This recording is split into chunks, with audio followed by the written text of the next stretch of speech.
تو اب اگر دینے والا شخص یہ کہے کہ بھائی تم میرے پیسے سے لے کر کچھ کاروبار میں لگاؤ گے، انویسٹ کرو گے، نفع کماؤ گے،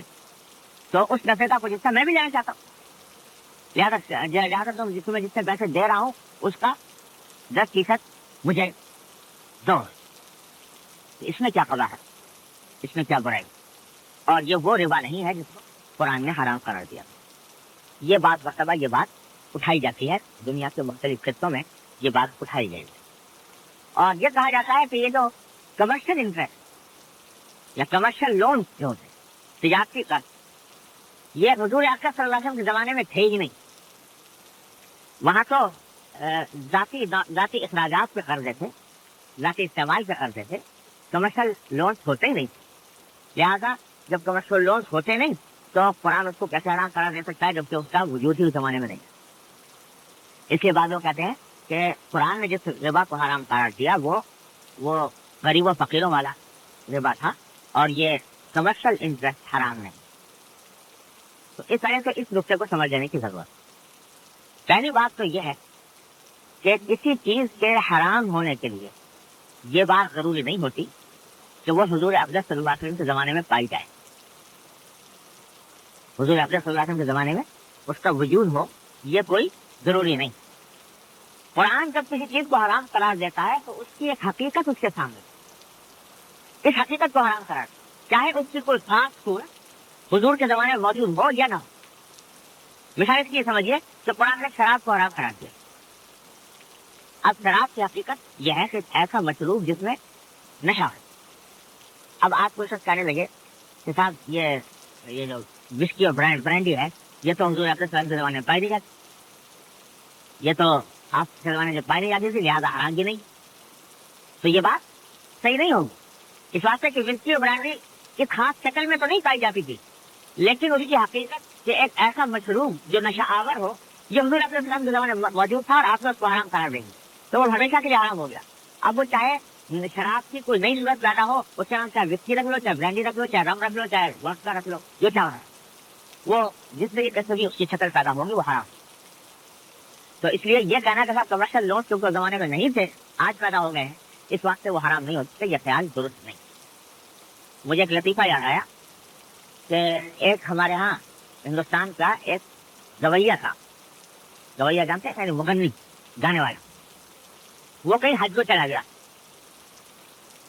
حج کو جاتے ہوئے جب وہاں سے مکہ مکرمہ سے مدینہ شریف جا رہا تھا تو راستے میں ایک منزل پر قیام ہوا۔ تو پہلے زمانے میں رات کو منزل پر رک کر سو کر اگلے دن سفر ہوتا تھا، مدینہ طیبہ جایا کرتے تھے لوگ۔ تو منزل پر رکا تو وہاں کوئی عرب گویا آ گئے جو عرب مغنی تھا، اور اس میں بیٹھ کر وہاں منزل پر عربی میں اپنا گانا بجانا کچھ شروع کر دیا۔ وہ اس عرب گویے کی آواز اس میں کچھ بھدی تھی، خراب قسم کی آواز تھی، بدی قریب صوت تھا کہ وہ بہت برا لگا اس کو ہندوستانی گویا۔ تو اس کو سن کر کہا کہ بات دراصل یہ ہے، آج میری سمجھ میں آئی بات، جب حضور اکرم صلی اللہ علیہ وسلم نے ان عرب بدوؤں کا گانا سنا تھا اس بات کو اس کو حرام کر دیا، اگر کہیں میرا گانا سن لے تو حرام نہ کر، اگر کہیں میرا گانا سن لیا تو اس کو حرام قرار نہ دے۔ تو آج کل یہ ایک مزاج بن گیا کہ ہر چیز کے بارے میں یہ کہنا کہ حضور صاحب کے زمانے میں یہ ہوتا تھا اس وقت سے